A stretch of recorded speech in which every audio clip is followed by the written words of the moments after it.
Hey everyone, today I'll show you how to get free gifts in Crossy.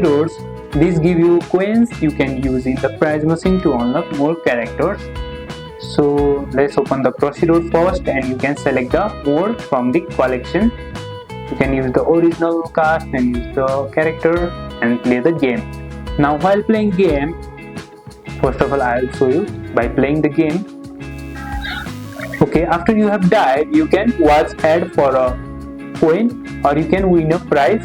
I will select this and it will cost 100 coin for a prize machine, but to get free prize you can watch an ad for a coin.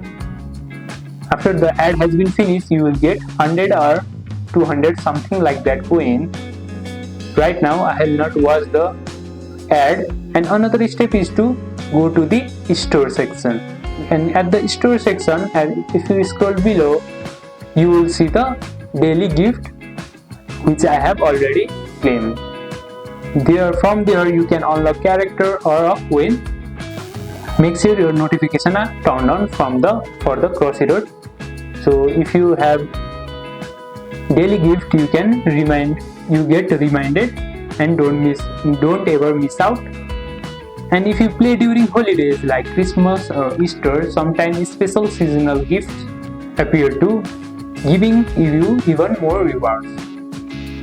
And you can use the prize machine to unlock the character from here. As you can see, like this, as you can see, I have unlocked the poppy pigeon from here, and you can play the game. And that's it. Just play regularly, grab your gifts every few hours, and you will be racking up coins fast for the prize machine. If this video helped, don't forget to hit like, subscribe for more Crossy tips, and let me know and I will see you in the next one.